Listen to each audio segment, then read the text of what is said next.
Hello दोस्तों, दौड़वाणी में आपका स्वागत है। आज की इस वीडियो में हम ग्रंथियों को क्लियर करेंगे जिन्हें इंग्लिश में ग्लैंड्स कहते हैं। तो दोस्तों, अभी तक आपने हमारे चैनल को सब्सक्राइब नहीं किया है तो सब्सक्राइब कर लीजिए, बेल आइकन को ऑन कर लीजिए ताकि दौड़वाणी की नई नई वीडियो आप तक पहुंच सकें। वीडियो पसंद आया करे तो वीडियो को लाइक जरूर किया कीजिए और अपने मित्रों में शेयर भी किया कीजिए ताकि आपके मित्र भी वीडियो को देख सकें।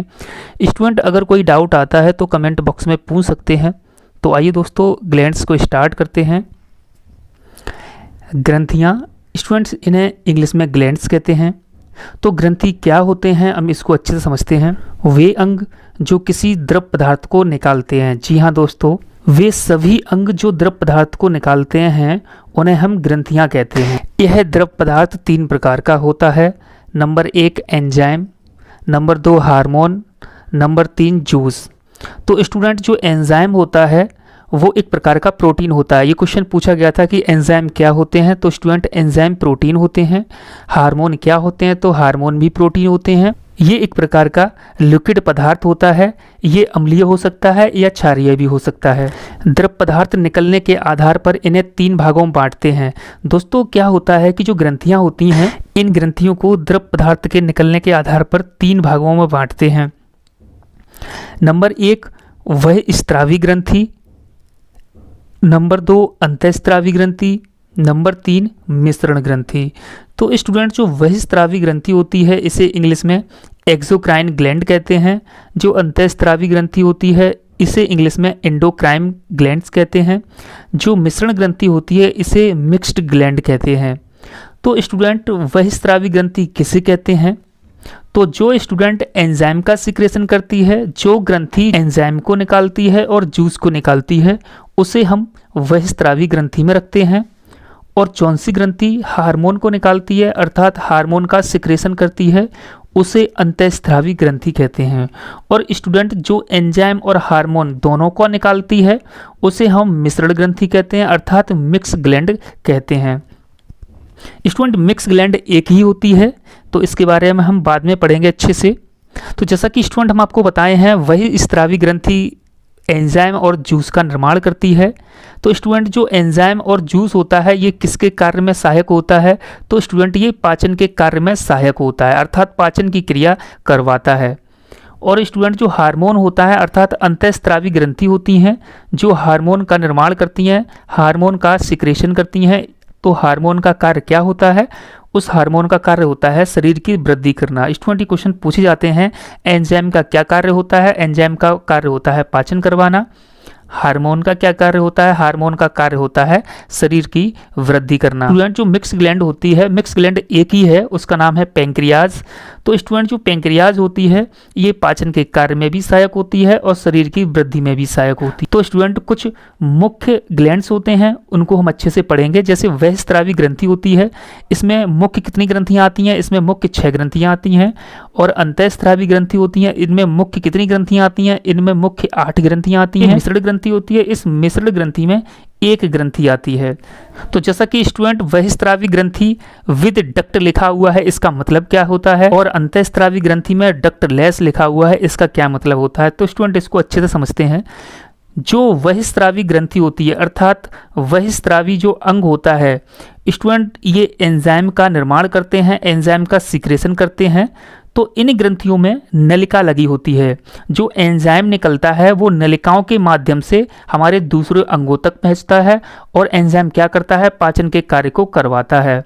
तो स्टूडेंट, ये जो एंजाइम होता है ये नलिकाओं के द्वारा पहुंचता है, इसलिए विद डक्ट लिखा हुआ है, मतलब नलिका के साथ में। क्वेश्चन पूछा जाता है नलिका किस में लगी होती है? तो बहिस्त्रावी ग्रंथि में नलिका लगी होती है। और स्टूडेंट, अंतःस्त्रावी ग्रंथि में डक्ट लेस लिखा हुआ है, इसका मतलब स्टूडेंट होता है कि जो भी अंतःस्त्रावी ग्रंथि होती हैं अर्थात अंतःस्रावी अंग होते हैं उनमें नलिकाएं नहीं लगी होती हैं, इसलिए इसमें लिखा हुआ है डक्टलेस। अर्थात स्टूडेंट, जो हार्मोन निकलता है अंतःस्रावी ग्रंथि से वो ब्लड में घुल जाता है और ब्लड के माध्यम से ही हमारे सभी अंगों तक पहुंचता है। तो जैसा कि स्टूडेंट ये एंजाइम निकलता था, ये डक्ट से होके नलिका से होके सभी अंगों तक पहुंचता है, इसलिए विद डक्ट लिखा हुआ है। और जो हार्मोन होता है ये हमारे ब्लड में घुलकर पूरे शरीर में सर्कुलेट होता रहता है।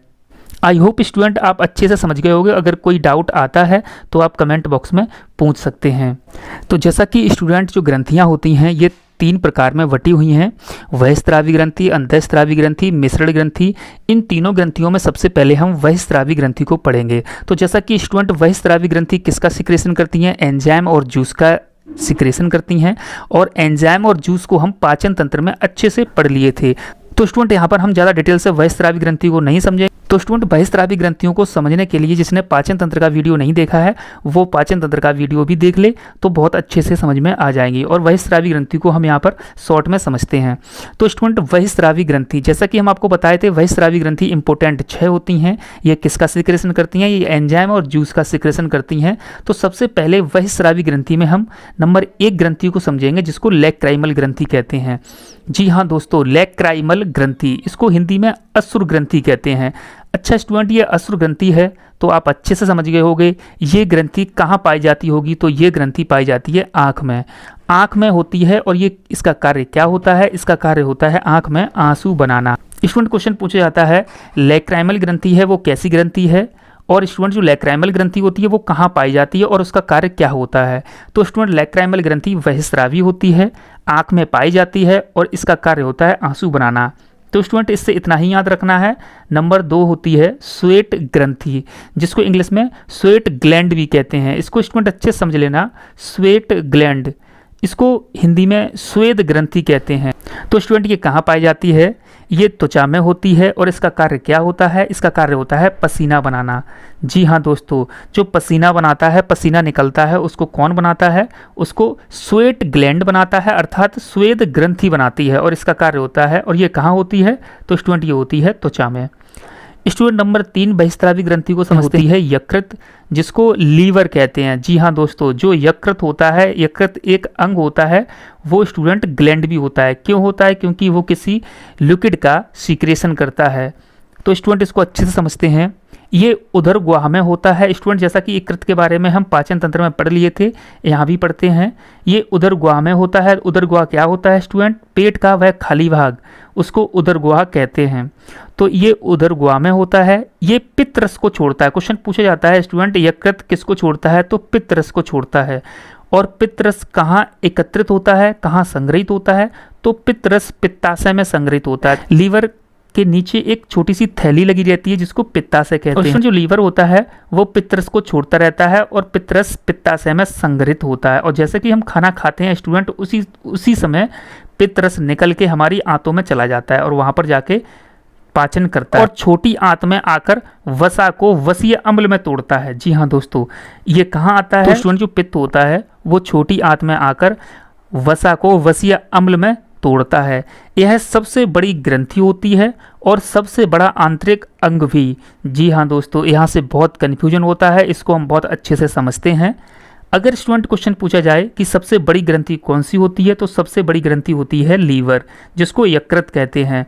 तो स्टूडेंट, सबसे बड़ी ग्रंथि लीवर होती है, या आपसे पूछा जाए कि सबसे बड़ी बहिस्रावी ग्रंथि, तो भी लीवर। और स्टूडेंट, क्वेश्चन पूछा जाए सबसे बड़ा आंतरिक अंग, आंतरिक अंग पूछा जाए तो स्टूडेंट लीवर ही होता है आंतरिक अंग सबसे बड़ा। स्टूडेंट, नोट में कुछ बताया गया है, सबसे बड़ा अंग, तो सबसे बड़ा अंग त्वचा होता है। जी हाँ दोस्तों, अगर क्वेश्चन पूछा जाए कि सबसे बड़ा अंग कौन सा होता है, आंतरिक शब्द नहीं लगा हो, तो हम त्वचा को टिक करते हैं, और सबसे बड़ा आंतरिक अंग पूछे तो हम लीवर को टिक करते हैं, और स्टूडेंट सबसे बड़ी ग्रंथि पूछे तो भी हम लीवर को ही टिक करेंगे। स्टूडेंट, नंबर 4 ग्रंथि समझते हैं। इसको लार्य ग्रंथि कहते हैं, अर्थात सेलेवरी ग्लैंड कहते हैं। इसको हम अच्छे से पाचन तंत्र में पढ़े थे, यहाँ भी समझते हैं इसे। ये मुंह में 3 जोड़ी होती हैं। जी हाँ दोस्तों, तो सबसे पहले लार्य ग्रंथि कहाँ होती है? मुंह में होती हैं। और ये कितनी होती हैं? तो 3 जोड़ी होती हैं, अर्थात 6 लार्य ग्रंथि होती हैं मुंह में। ये 2 प्रकार के एंजाइम को छोड़ती हैं। तो स्टूडेंट, जो टाइलिन एंजाइम होता है, इसका कार्य होता है जो हम कार्बोहाइड्रेट खाते हैं। और स्टूडेंट, कार्बोहाइड्रेट में कौन सा कार्बोहाइड्रेट खाते हैं? पॉलीसैकेराइड खाते हैं। पॉलीसैकेराइड में स्टूडेंट हम स्टार्च को खाते हैं, स्टार्च को मांडवी कहते हैं। तो इसको जो स्टूडेंट हम खाते हैं, इस पॉलीसैकेराइड को डाइसैकेराइड और मोनोसैकेराइड में बदलना, अर्थात ग्लूकोज और माल्टोज में बदलना, अर्थात ग्लूकोज और माल्टोज में तोड़ना। तो स्टूडेंट, जो हम पॉलीसैकेराइड खाते हैं उसको ग्लूकोज और माल्टोज में तोड़ता है, कौन तोड़ता है? टाइलिन एंजाइम तोड़ता है। नंबर 2 स्टूडेंट लाइसोजाइम, इसका कार्य क्या होता है? तो स्टूडेंट जो लाइसोजाइम होता है इसका कार्य होता है जो हमने स्टार्च मांड खाया है उसके साथ स्टूडेंट जो जीवाणु चले गए हैं उन जीवाणुओं को मुंह में ही नष्ट कर देता है, उन जीवाणुओं को अंदर तक नहीं जाने देता है। तो स्टूडेंट लाइसोजाइम भी बहुत इंपॉर्टेंट एंजाइम होता है। नंबर 5 समझते हैं अमाशय ग्रंथि। इसको स्टूडेंट गैस्ट्रिक ग्लैंड भी कहते हैं और जठर ग्रंथि भी कहते हैं। तो स्टूडेंट सबसे पहले कि जठर ग्रंथि होती कहाँ है? तो जैसा कि स्टूडेंट अमाशय ग्रंथि भी कहते हैं, ये जठर ग्रंथि अमाशय में होती है। ये अमाशय में पाई जाती है। ये 3 प्रकार का जठर रस निकालती है। हाँ दोस्तों, number 1 pepsin, number 2 rennin, number 3 HCl। तो स्टूडेंट जो पेप्सिन और रेनिन होता है ये स्टूडेंट एंजाइम होता है और जो नंबर 3 HCl होता है ये हाइड्रोक्लोरिक अम्ल होता है। स्टूडेंट ये अम्ल होता है, जैसा कि आपको बताए थे हम, जो ग्रंथियां होती हैं वो एंजाइम का सिक्रेशन करती हैं, हार्मोन का सिक्रेशन करती हैं और जूस का सिक्रेशन करती हैं। तो स्टूडेंट हम आपको बताए थे जो बहिस्रावी ग्रंथि होती हैं वो एंजाइम और जूस का सिक्रेशन करती हैं। तो स्टूडेंट पेप्सिन और रेनिन है ये एंजाइम है और HCl है ये एक प्रकार का जूस होता है, ये अम्लीय प्रकृति का होता है। स्टूडेंट इनके कार्य क्या होते हैं इनको अच्छे समझते हैं। तो जो पेप्सिन एंजाइम होता है इसका कार्य होता है प्रोटीन को पेप्टाइड में तोड़ना। जो प्रोटीन होती है वो हमारे आमाशय में टूटती है और कौन तोड़ता है? तो पेप्सिन एंजाइम तोड़ता है प्रोटीन को पेप्टाइड में। स्टूडेंट रेनिन एंजाइम भी जठर ग्रंथि छोड़ती है। तो रेनिन एंजाइम का कार्य क्या होता है? रेनिन एंजाइम जो होता है वो दूध की केसीन प्रोटीन को तोड़ता है। जैसा कि स्टूडेंट पेप्सिन है वो प्रोटीन को पेप्टाइड में तोड़ता है और रेनिन होता है, रेनिन क्या करता है? दूध की केसीन प्रोटीन को तोड़ता है। ये क्वेश्चन स्टूडेंट बहुत पूछा जाता है कि दूध की केसीन प्रोटीन को कौन तोड़ता है? तो रेनिन एंजाइम तोड़ता है। और जैसा कि स्टूडेंट ये HCl जूस होता है हाइड्रोक्लोरिक अम्ल, स्टूडेंट ये अम्लीय प्रकृति का होता है। इसका कार्य क्या होता है? इसका कार्य होता है जो हमने भोजन खाया है उस भोजन को हमारे आमाशय में अम्लीय प्रकृति का बनाए रखना। क्योंकि स्टूडेंट हमारा भोजन जो होता है वो अम्लीय प्रकृति का अगर है तो स्टूडेंट जो पेप्सिन और रेनिन एंजाइम है ये एंजाइम बहुत अच्छे से कार्य अपना करेंगे। नेक्स्ट स्टूडेंट समझते हैं नंबर 6 मेमरी ग्रंथि। इसको स्टूडेंट मेमरी ग्लैंड भी कहते हैं। ये केवल महिलाओं के चेस्ट में पाई जाती है। जी हाँ दोस्तों, ये केवल महिलाओं के चेस्ट में होती है। इसको मिल्क प्रोड्यूसिंग ग्लैंड भी कहते हैं। यह दूध को उत्पन्न करती है। स्टूडेंट मेमरी ग्लैंड जो होती है ये सिर्फ महिलाओं के चेस्ट में पाई जाती है और इसका कार्य क्या होता है? इसका कार्य होता है दूध बनाना। तो स्टूडेंट जैसे कि बच्चे का जन्म होता है, बच्चे के जन्म के बाद में दूध निकलता है तो स्टूडेंट उस दूध को कौन बनाता है? मेमरी ग्लैंड बनाती है। इसलिए स्टूडेंट इसको मिल्क प्रोड्यूसिंग ग्लैंड भी कहते हैं। स्टूडेंट नोट में कुछ बताया गया है, इसको हम अच्छे समझते हैं। सबसे छोटी बहिस्रावी ग्रंथि कौन सी होती है? तो स्टूडेंट सबसे छोटी बहिस्रावी ग्रंथि अश्रु ग्रंथि होती है। तो जैसा कि स्टूडेंट हम आपको बताए थे कि बहिस्रावी ग्रंथि में सबसे बड़ी ग्रंथि कौन सी होती है? तो यकृत होती है और लीवर होती है। और स्टूडेंट ओवरऑल सभी ग्रंथियों में सबसे बड़ी ग्रंथि भी यकृत या लीवर ग्लैंड होती है। और स्टूडेंट बहिस्रावी ग्रंथि में सबसे छोटी ग्रंथि कौन सी होती है? तो अश्रु ग्रंथि सबसे छोटी ग्रंथि होती है जो आंसुओं का निर्माण करती है, जो स्टूडेंट आंखों में होती है। तो जैसा कि स्टूडेंट हम आपको बताए थे बहिस्रावी ग्रंथियों में 6 मोस्ट इंपोर्टेंट ग्रंथियां होती हैं। तो हमने 6 की 6 पढ़ ली हैं। अब हम स्टूडेंट अंतःस्रावी ग्रंथि के बारे में पढ़ेंगे जो डक्टलेस होती हैं। तो जैसा कि स्टूडेंट हम बाह्यस्रावी ग्रंथि को अच्छे से पढ़ लिए हैं, अंतःस्रावी ग्रंथि को पढ़ते हैं। स्टूडेंट बाह्यस्रावी ग्रंथियों को तो हम पाचन तंत्र में भी अच्छे से पढ़ लिए थे। यहाँ पर जो मुख्य वीडियो है वो अंतःस्रावी ग्रंथियों के लिए है। तो स्टूडेंट अंतःस्रावी ग्रंथियों को अच्छे समझते हैं। जैसा कि आपको बताए थे अंतःस्रावी ग्रंथियाँ मुख्य रूप से 8 होती हैं। इसमें स्टूडेंट सबसे पहली अंतःस्रावी ग्रंथि को समझते हैं जिसको हाइपोथैलेमस कहते हैं। स्टूडेंट जो हाइपोथैलेमस होता है ये मस्तिष्क का भाग होता है और स्टूडेंट इसको हम ग्रंथि में भी पढ़ते हैं। तो जैसा कि स्टूडेंट आपको तंत्र का तंत्र पढ़ाए थे उसमें हाइपोथैलेमस के बारे में पढ़ाए थे और किसका सिक्रेशन करता है? तो हार्मोन का सिक्रेशन करता है। तो जैसे कि स्टूडेंट आपको बताए थे जो अंतःस्रावी ग्रंथियाँ होती हैं वो हार्मोन का सिक्रेशन करती हैं। तो स्टूडेंट हाइपोथैलेमस को अच्छे से समझते हैं। यह ग्रंथि मस्तिष्क में पाई जाती है। ये मस्तिष्क का भाग भी होती है जैसा कि स्टूडेंट अभी आपको बताए थे हम। यह पीयूष ग्रंथि को नियंत्रित करती है, इसलिए इसे मास्टर ऑफ मास्टर ग्रंथि या हेड मास्टर ग्रंथि कहते हैं। तो स्टूडेंट ज़्यादातर अंतःस्रावी ग्रंथियों को पीयूष ग्रंथि नियंत्रित करती है, इसलिए पीयूष ग्रंथि को मास्टर ग्रंथि कहते हैं। और स्टूडेंट पीयूष ग्रंथि को भी कौन नियंत्रित करता है? स्टूडेंट पीयूष ग्रंथि को करती है हाइपोथैलेमस ग्रंथि नियंत्रित करती है, इसलिए हाइपोथैलेमस को मास्टर ऑफ मास्टर ग्रंथि या हेड मास्टर ग्रंथि कहते हैं। तो इस बात को स्टूडेंट याद रखना, पीयूष ग्रंथि जो होती है, इसको हम आगे पढ़ेंगे, उसको मास्टर ग्रंथि कहते हैं क्योंकि वो ज़्यादातर ग्रंथियों को नियंत्रित करती है। और पीयूष ग्रंथि को भी कौन नियंत्रित करता है, तो पीयूष ग्रंथि को हाइपोथैलेमस ग्रंथि नियंत्रित करती है। इसलिए स्टूडेंट मास्टर ऑफ मास्टर ग्रंथि कहते हैं या हेड मास्टर ग्रंथि कहते हैं। स्टूडेंट जो हाइपोथैलेमस ग्रंथि होती है, ये किस हार्मोन का सिक्रेशन करती है, तो ये TRH हार्मोन का सिक्रेशन करती है। इसका पूरा नाम क्या होता है, तो थायरोट्रोपिन हार्मोन। जी हाँ दोस्तों, क्वेश्चन पूछा जाता है थायरोट्रोपिन हार्मोन कौन सिक्रेशन करता है, तो हाइपोथैलेमस ग्रंथि सिक्रेशन करती है। इसका कार्य होता है बॉडी का तापमान संतुलित करना। जी हाँ दोस्तों, जैसा कि स्टूडेंट आपको पता होगा, जो बॉडी होती है उसका तापमान 37 डिग्री सेंटीग्रेड होता है, और फ़ारेनहाइट में बात करें तो फ़ारेनहाइट में 98.4 फ़ारेनहाइट होता है। तो स्टूडेंट ये बॉडी का टेम्परेचर इतना फिक्स क्यों रहता है, तो स्टूडेंट ये फिक्स टेम्परेचर होता है, इसको कौन नियंत्रित रखता है, इसका बहुत इंपॉर्टेंट कार्य होता है। इसको अच्छे से याद रखना है कि हाइपोथैलेमस ग्रंथि कौन से हार्मोन को निकालती है, तो TRH हार्मोन को निकालती है, जिसको थायरोट्रोपिन हार्मोन कहते हैं। और इसका कार्य क्या होता है, बॉडी का टेम्परेचर को संतुलित करना इसका कार्य होता है। तो स्टूडेंट नंबर 2 को समझते हैं हम, पिट्यूटरी ग्रंथि को। स्टूडेंट पिट्यूटरी ग्रंथि इंग्लिश में ही लिखे आ जाती है कभी कभी पिट्यूटरी ग्रंथि, और इसको हिंदी में पीयूष ग्रंथि कहते हैं। यह ग्रंथि भी मस्तिष्क में पाई जाती है। जी हाँ दोस्तों, जैसे कि हाइपोथैलेमस ग्रंथि मस्तिष्क में पाई जाती है, वैसे ही पीयूष ग्रंथि भी मस्तिष्क में पाई जाती है। यह मटर के दाने जैसी होती है। स्टूडेंट क्वेश्चन पूछा गया था कि मटर के दाने जैसी कौन सी ग्रंथि होती है, तो पीयूष ग्रंथि होती है, इसलिए बताया गया है यह मटर के दाने की जैसी होती है। यह दूसरी सबसे छोटी ग्रंथि होती है। तो स्टूडेंट पहली सबसे छोटी ग्रंथि पीनियल ग्लैंड होती है।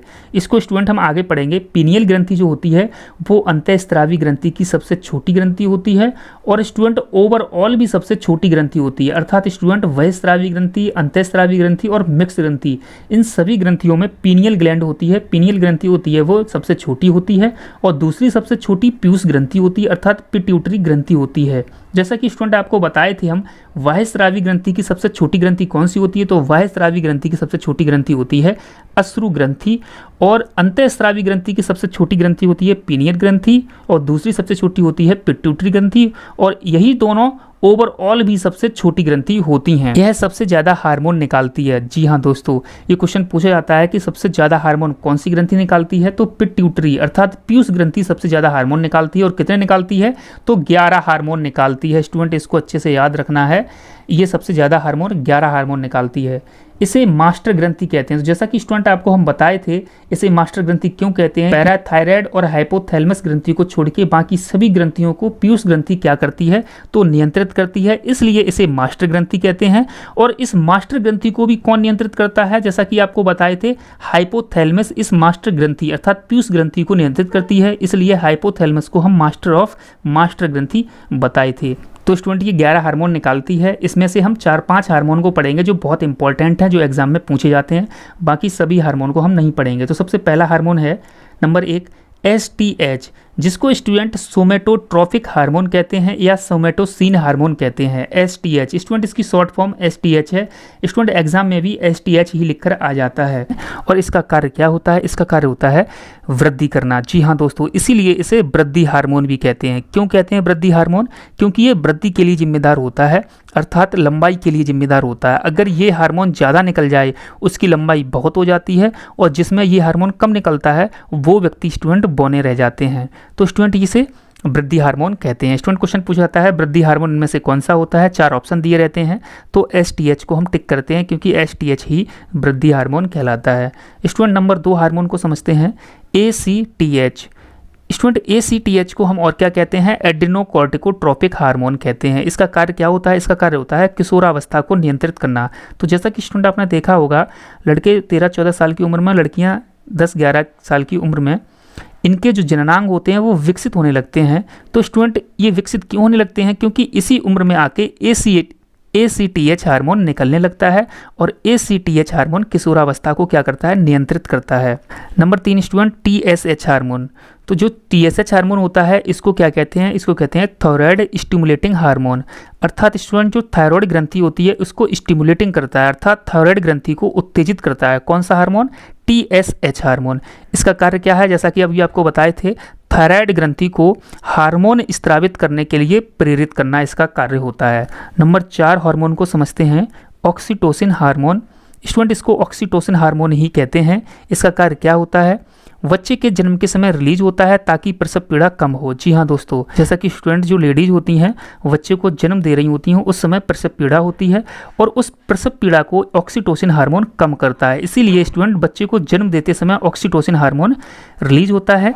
और यदि स्टूडेंट जो ऑक्सीटोसिन हार्मोन है ये पुरुषों में निकलने लगे तो वो पुरुष गे हो जाता है। गे का मतलब होता है स्टूडेंट पुरुष पुरुष से ही प्रेम करने लगता है। वो पुरुष स्टूडेंट समान लिंग में इंटरेस्ट रखता है, यानी कि वो पुरुष है तो पुरुष में ही इंटरेस्ट रखेगा, लेडीज में कोई इंटरेस्ट नहीं रखेगा। स्टूडेंट इसका नेक्स्ट कार्य होता है मेमोरी ग्लैंड को उत्तेजित करना। तो मेमोरी ग्लैंड को उत्तेजित करने का मतलब क्या होता है? तो जैसा कि स्टूडेंट आपको बताए थे मेमोरी ग्लैंड चेस्ट में पाई जाती है और लेडीज के चेस्ट में ये होती है।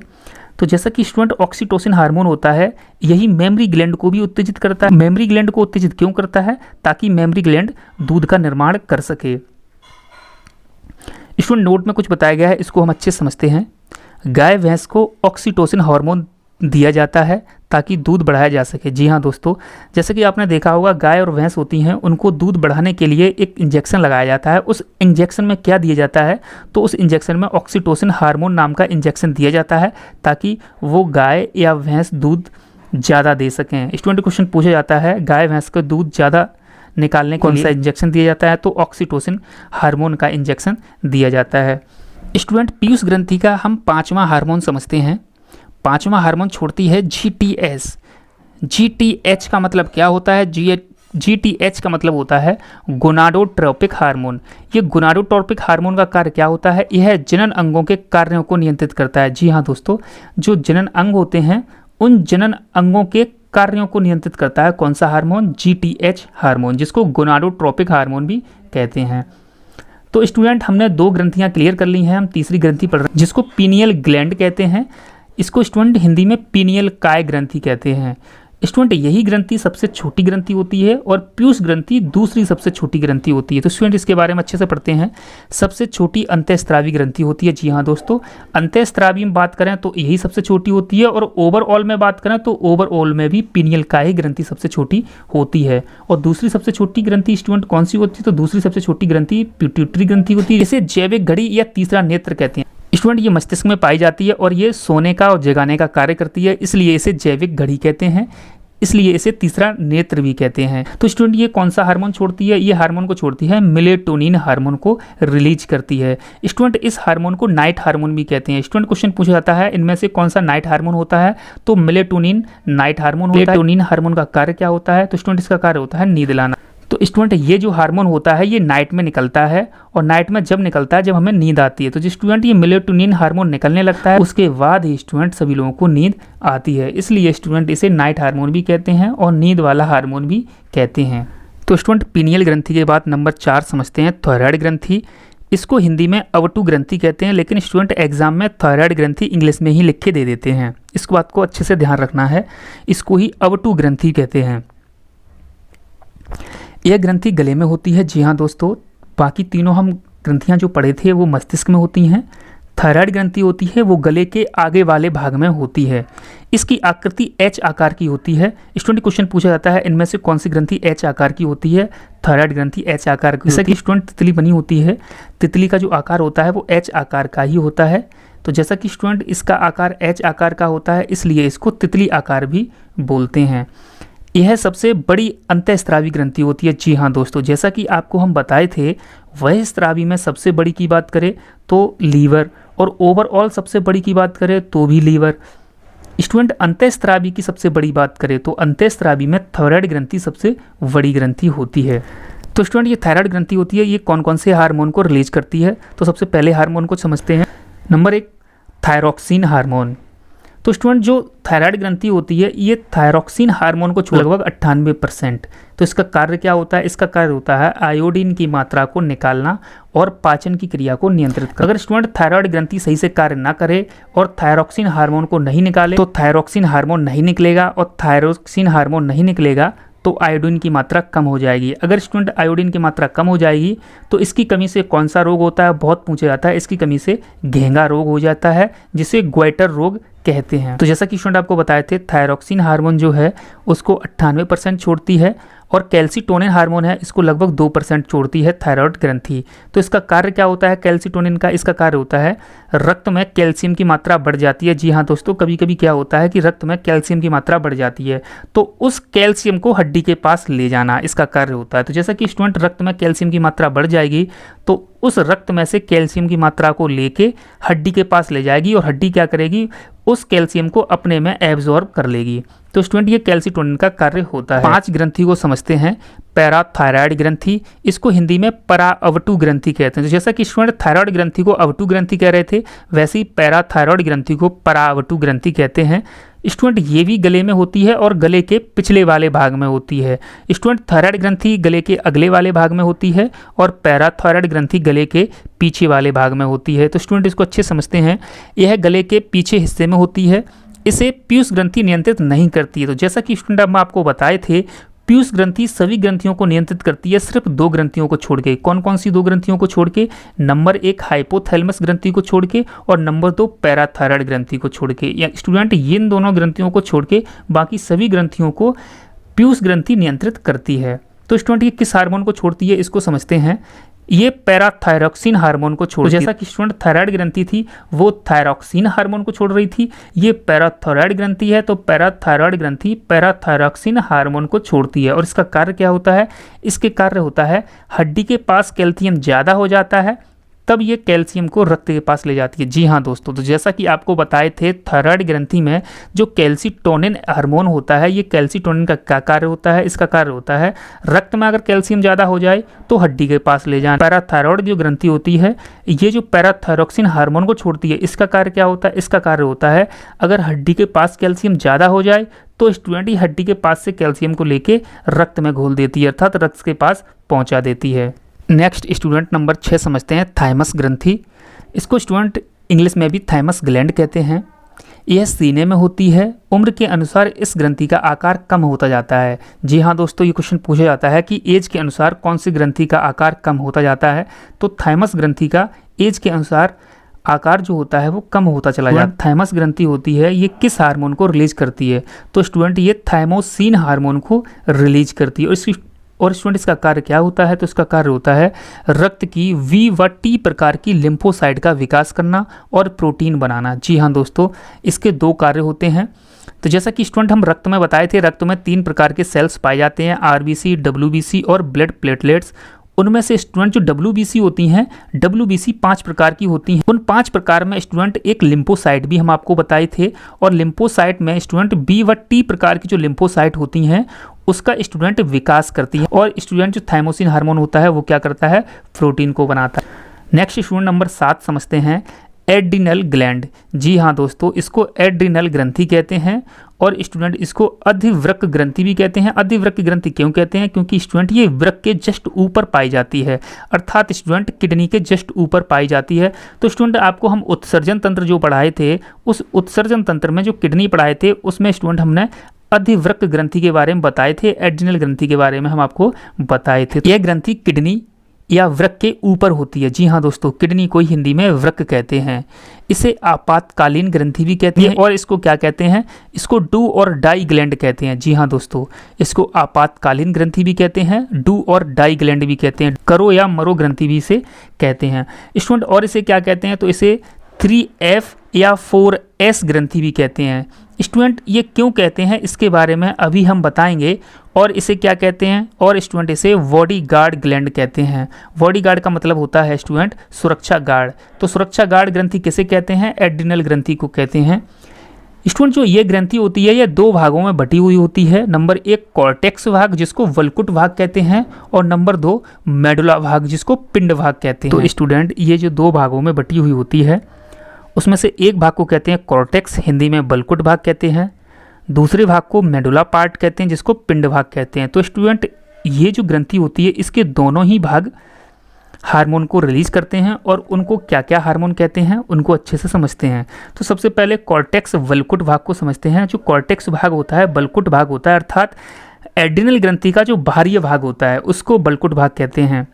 तो ये किस हार्मोन का रिलीज, तो स्टूडेंट ये कौन से हार्मोन को रिलीज करता है? नंबर 1 ग्लूकोकोर्टिकॉइड्स को रिलीज करता है। ग्लूकोकोर्टिकॉइड्स को कार्य क्या होता है? इसका कार्य होता है शर्करा की मात्रा को नियंत्रित करना।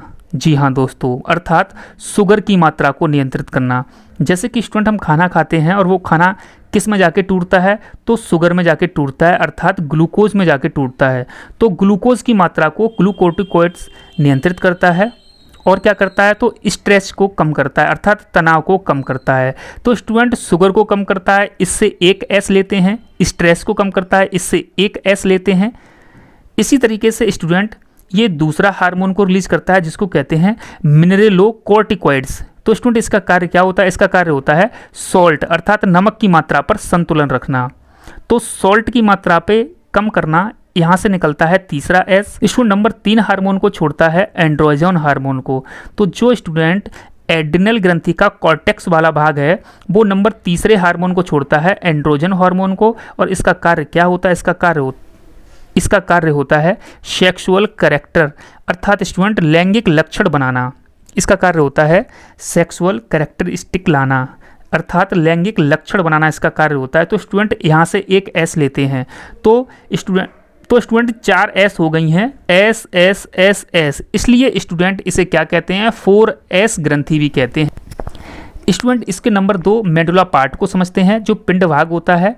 ये कौन कौन से हार्मोन को निकालता है? तो स्टूडेंट ये एड्रेनलिन और एपिनेफ्रिन हार्मोन को निकालता है और स्टूडेंट नॉर एड्रेनलिन और नॉर एपिनेफ्रिन हार्मोन को निकालता है। तो स्टूडेंट ये 4 हार्मोन को निकालता है और स्टूडेंट इनको आपातकालीन हार्मोन भी कहते हैं। तो स्टूडेंट आपातकालीन हार्मोन क्यों कहते हैं? क्योंकि ये स्टूडेंट ये हमेशा नहीं निकलते हैं, ये कभी कभी निकलते हैं, आपातकालीन के समय निकलते हैं। तो जैसा कि स्टूडेंट ये आपातकालीन के समय निकलते हैं, तो आपातकालीन का समय कौन कौन सा होता है इसको हम अच्छे समझते हैं।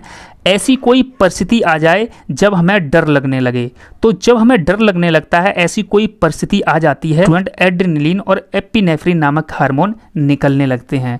दूसरा स्टूडेंट फाइट मतलब लड़ना। स्टूडेंट ऐसी कोई कंडीशन आ जाती है जब हम किसी से लड़ने लगते हैं, बहुत तेज गुस्सा आ जाती है, तब स्टूडेंट एड्रेनलिन और एपिनेफ्रिन नामक हार्मोन निकलते हैं। Number 3 student flight.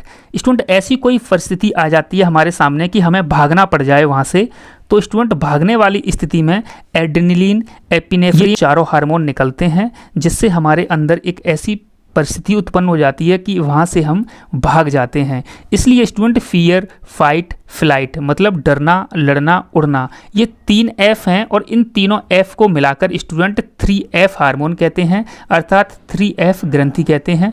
और स्टूडेंट ये आपातकालीन के समय निकलते हैं, इसलिए स्टूडेंट इसे आपातकालीन ग्रंथि कहते हैं। तो स्टूडेंट जैसे कि आपको बताए थे फाइट यानी कि हम लड़ते हैं, तो कोई परिस्थिति ऐसी आ जाती है जिसको लेके हम लड़ जाते हैं, इसलिए इसे डू और डाई ग्लैंड कहते हैं। तो आपातकालीन ग्रंथि क्यों कहते हैं? अच्छे समझ गए होंगे। डू और डाई ग्रंथि क्यों कहते हैं? अच्छे समझ गए होंगे। 3F क्यों कहते हैं? 4S क्यों कहते हैं? और स्टूडेंट बॉडीगार्ड क्यों कहते हैं? तो बॉडीगार्ड इसलिए कहते हैं जब हमें कोई ऐसी परिस्थिति आ जाती है जब हम भागना पड़ जाए, भागते हैं, तो भागते क्यों हैं? अपने को बचाने के लिए तो भागते हैं, इसलिए स्टूडेंट इसे बॉडीगार्ड अर्थात सुरक्षा गार्ड ग्रंथि कहते हैं। आई होप स्टूडेंट एड्रेनल ग्रंथि बहुत अच्छे से समझ गए होंगे। अगर किसी प्रकार का कोई डाउट होता है तो कमेंट बॉक्स में आप अच्छे से पूछ सकते हैं। स्टूडेंट नेक्स्ट समझते हैं नंबर 7, जिसको गोनाड्स ग्लैंड कहते हैं अर्थात लैंगिक जनन ग्रंथि कहते हैं। स्टूडेंट इसको 2 पार्ट में बांटते हैं। एक मेल गोनाड्स होती है अर्थात नर जनन ग्रंथि होती है। नंबर 2 फीमेल गोनाड्स होती है अर्थात मादा जनन ग्रंथि होती है। स्टूडेंट मेल गोनाड्स को हम नर जनन ग्रंथि कहते हैं, फीमेल गोनाड्स को मादा जनन ग्रंथि कहते हैं। जो नर जनन ग्रंथि होती है ये कौन सी होती है? ये टेस्टिस। स्टूडेंट इसको हम ब्रेस्ट भी कहते हैं। ये नर जनन ग्रंथि होती है और ये कौन से हार्मोन का सिक्रेशन करती है? तो स्टूडेंट ये टेस्टोस्टेरोन हार्मोन का सिक्रेशन करती है। टेस्टोस्टेरोन जो हार्मोन होते हैं वो किसका निर्माण करते हैं? वो शुक्राणु का निर्माण करते हैं। तो जैसा कि स्टूडेंट ये फीमेल गोनाड्स है, मादा जनन ग्रंथि है, तो मादा जनन ग्रंथि कौन सी होती है? अर्थात स्टूडेंट ये ओवरी होती है जिसको हम अंडाशय कहते हैं। और जो ओवरी होती है, अंडाशय होती है, ये किस हार्मोन को निकालती है? तो ये एस्ट्रोजन हार्मोन को निकालती है। और एस्ट्रोजन हार्मोन जो होते हैं वो क्या बनाते हैं? वो स्टूडेंट अंडा बनाते हैं। तो जैसा कि स्टूडेंट आपको बताए थे अंतःस्रावी ग्रंथि मुख्य रूप से 8 होती हैं। हमने अंतःस्रावी ग्रंथि 8 ही पढ़ ली हैं। अब हम अब स्टूडेंट हम नेक्स्ट पढ़ते हैं जिसको मिश्रित ग्रंथि कहते हैं, मिक्स्ड ग्लैंड कहते हैं। स्टूडेंट जैसे कि बाह्यस्रावी ग्रंथि मुख्य रूप से 6 होती हैं, अंतःस्रावी ग्रंथि मुख्य रूप से 8 होती हैं, और उसी प्रकार मिश्रित ग्रंथि स्टूडेंट एक ही होती है और उसका नाम है पैंक्रियाज, जिसको हिंदी में अग्नाशय कहते हैं। स्टूडेंट ये ग्रंथि बहुत इंपॉर्टेंट है, बहुत पूछा जाता है कि इनमें से मिश्रित ग्रंथि कौन सी है। तो स्टूडेंट मिश्रित ग्रंथि सिर्फ एक ही होती है, पैंक्रियाज, जिसको अग्नाशय कहते हैं। तो स्टूडेंट इसको अच्छे से समझते हैं। जो पैंक्रियाज होती है, अग्नाशय होती है, ये उदरगुहा में लीवर के नीचे होती है। जी हाँ दोस्तों, उदरगुहा का मतलब आपको हम बताए थे पेट का खाली भाग। तो स्टूडेंट पेट के खाली भाग में लीवर के जस्ट नीचे होती है अग्नाशय ग्रंथि, जिसको पैंक्रियाज ग्रंथि कहते हैं।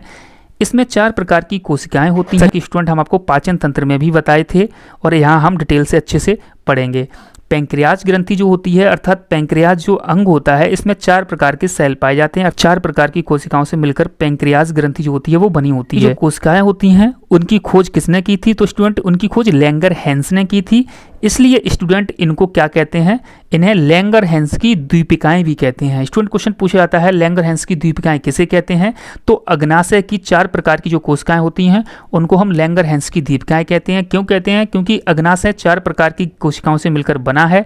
ये किसने बताया था? ये लैंगर हैंस ने बताया था। तो स्टूडेंट जो 4 प्रकार की कोशिकाएं होती हैं वो कौन कौन सी होती हैं उसको हम अच्छे से समझेंगे। एक होती हैं अल्फा सेल, एक होती हैं बीटा सेल, एक होते हैं डेल्टा सेल, एक होते हैं एप सेल। ये 4 प्रकार के सेल होते हैं अग्नाशय ग्रंथि में। तो स्टूडेंट सबसे अधिक कौन से सेल होते हैं? सबसे अधिक होते हैं बीटा सेल, लगभग 90%। उसके बाद स्टूडेंट अल्फा सेल होते हैं लगभग 5%। उसके बाद स्टूडेंट डेल्टा सेल और एप सेल होते हैं 2.5%। इसका मतलब स्टूडेंट बीटा सेल सबसे अधिक होते हैं पैंक्रियाज ग्रंथि में। स्टूडेंट जो अल्फा, बीटा और डेल्टा जो सेल होते हैं ये तीनों कोशिकाएं हार्मोन को छोड़ती हैं, और स्टूडेंट जो एफ सेल होते हैं अर्थात स्टूडेंट जो एफ कोशिकाएं होती हैं ये स्टूडेंट एंजाइम का सीक्रेशन करती हैं। तो स्टूडेंट एंजाइम तो हम पाचन तंत्र में आपको बता दिए थे, उसको यहाँ नहीं पढ़ना है। स्टूडेंट यहाँ पर हम हार्मोन पढ़ेंगे। जो अल्फा, बीटा, डेल्टा सेल होते हैं ये जो हार्मोन को सीक्रेशन करते हैं उसको हम यहाँ पर अच्छे से पढ़ेंगे। तो सबसे पहले स्टूडेंट हम पढ़ेंगे कि जो अल्फा सेल होते हैं ये किस हार्मोन का सीक्रेशन करते हैं। तो सबसे पहले स्टूडेंट अल्फा सेल, जो अल्फा सेल होता है वो किस हार्मोन को रिलीज करता है? तो स्टूडेंट अल्फा सेल जो होता है वो ग्लूकागॉन हार्मोन को रिलीज करता है। स्टूडेंट इसकी खोज किसने की थी? तो किम्बोल मर्लिन नाम के एक साइंटिस्ट थे, उन्होंने अल्फा सेल से ग्लूकागॉन निकलता है इसकी खोज की थी। इसका कार्य क्या होता है? ग्लूकागॉन हार्मोन का कार्य क्या होता है इसको समझते हैं। तो जैसा कि स्टूडेंट आपको हम पाचन तंत्र में अच्छे से बताए थे, हम जो खाना खाते हैं वो डायरेक्ट जाके ग्लूकोज बनता है, और ग्लूकोज अगर ज़्यादा बन जाता है तो उसमें से कुछ ग्लूकोज ग्लाइकोजेन की फॉर्म में चेंज हो जाता है। और ग्लाइकोजेन क्या होता है? ग्लाइकोजेन संचित भोजन के रूप में स्टोर कर लिया जाता है हमारे लीवर के द्वारा। तो स्टूडेंट जो ग्लूकागॉन होता है ये क्या करता है? स्टूडेंट इसका कार्य क्या होता है? संचित भोजन ग्लाइकोजन को ग्लूकोज में बदलना। जी हाँ दोस्तों, जैसा कि आपको हम अभी बताए थे, हम जो खाना खाते हैं वो डायरेक्ट ग्लूकोज में बदलता है, और ज़्यादा ग्लूकोज अगर हो जाता है उसमें से कुछ ग्लूकोज को संचित भोजन के रूप में रख लेते हैं ग्लाइकोजन की फॉर्म में। तो जो संचित भोजन को ग्लाइकोजन के रूप में रख लिया है, अगर हम खाना कभी नहीं खा रहे हैं या कभी व्रत हैं या कोई ऐसी परिस्थिति हो गई है जहाँ हम खाना नहीं खा पा रहे हैं, उस समय क्या होता है कि उस समय जो हमने संचित भोजन करके रखा है ग्लाइकोजन की फॉर्म में, उस ग्लाइकोजन को स्टूडेंट जो ग्लूकागॉन हार्मोन होता है वो पुनः ग्लूकोज में बदल देता है और हमारे शरीर को ऊर्जा मिलने लगती है। तो स्टूडेंट आपने भी देखा होगा, अगर 2 दिन 4 दिन खाना नहीं खाते हैं तो भी नहीं मरते हैं। तो स्टूडेंट ऐसा कैसा होता है? क्योंकि हमारे शरीर ने पहले से ही खाना को स्टोर करके रख लिया है ग्लाइकोजन के रूप में, और जब हम खाना नहीं खाते हैं तो अल्फा सेल से ग्लूकागॉन हार्मोन निकलता है, और ग्लूकागॉन हार्मोन ग्लाइकोजन को किस में चेंज कर देता है? ग्लूकोज में चेंज कर देता है, और ग्लूकोज हमारे शरीर को एनर्जी देता है, इसलिए हमारे शरीर को कोई प्रॉब्लम नहीं होती है। यह तभी निकलता है जब हम खाना नहीं खाते हैं या कम खाते हैं। तो स्टूडेंट आप अच्छे से समझ गए होंगे ग्लूकागॉन हार्मोन का क्या कार्य होता है। अगला स्टूडेंट समझते हैं जो बीटा सेल्स होती हैं अग्नाशय ग्रंथि की, वो बीटा सेल किस हार्मोन को निकालती हैं? वो बीटा सेल इंसुलिन हार्मोन को निकालती हैं। स्टूडेंट मोस्ट इंपॉर्टेंट, बहुत पूछा जाता है कि इंसुलिन हार्मोन कौन सी सेल से निकलती हैं? तो स्टूडेंट इंसुलिन हार्मोन जो होता है वो बीटा सेल से निकलता है। स्टूडेंट यह जल में घुलनशील होता है। स्टूडेंट किसी एग्जाम में पूछा गया था इंसुलिन हार्मोन कैसा होता है, तो जल में घुलनशील होता है। स्टूडेंट इसकी खोज किसने की थी, तो इसकी खोज बेंटिंग वेस्ट ने की थी। और इंसुलिन में क्या अधिक होता है, तो स्टूडेंट इंसुलिन में जिंक खनिज की मात्रा अधिक होती है। और इसका कार्य क्या होता है, तो स्टूडेंट इसके कार्य को समझते हैं। जो स्टूडेंट ग्लूकोज होता है उस ग्लूकोज को ग्लाइकोजन में बदलना, जो संचित खाना बनके लीवर में स्टोर हो जाता है। जी हाँ दोस्तों, इसको अच्छे से समझेंगे। अभी स्टूडेंट हम आपको बताए थे कि जो खाना खाते हैं वो सीधा ग्लूकोज में चेंज होता है और ज़्यादा ग्लूकोज हो जाता है तो उसमें से कुछ ग्लूकोज स्टूडेंट ग्लाइकोजन के रूप में लीवर द्वारा संचित भोजन के रूप में रख लिया जाता है। तो स्टूडेंट जो ज़्यादा ग्लूकोज हो जाता है उसको ग्लाइकोजन की फॉर्म में चेंज कौन करता है, तो चेंज करता है इंसुलिन हार्मोन। इंसुलिन हार्मोन को कौन छोड़ता है, बीटा सेल्स छोड़ते हैं। स्टूडेंट जस्ट अपोजिट इसका कार्य, स्टूडेंट इसके जस्ट अपोजिट किसका कार्य होता है, अल्फा सेल्स का, क्योंकि अल्फा सेल्स ग्लूकागोन को छोड़ती हैं और ग्लूकागोन क्या करता है स्टूडेंट, ग्लूकागोन करता है ग्लाइकोजन को ग्लूकोज में पुनः चेंज। और इंसुलिन जो होता है वो ग्लूकोज को ग्लाइकोजन में चेंज करता है ताकि संचित भोजन के रूप में रख लिया जाए। और संचित भोजन को सबसे अधिक कौन रखता है, तो स्टूडेंट लीवर की कोशिकाएं ग्लाइकोजन की फॉर्म में संचित भोजन के रूप में सबसे अधिक रखती हैं। तो स्टूडेंट इसको अच्छे से याद रखना है। नोट में कुछ बताया गया है, इंसुलिन की कमी से डायबिटीज अर्थात मधुमेह रोग हो जाता है। डायबिटीज अर्थात मधुमेह रोग होता क्या है, जैसे हमारे ब्लड में शुगर की मात्रा बढ़ जाती है अर्थात स्टूडेंट ग्लूकोज की मात्रा बढ़ जाती है।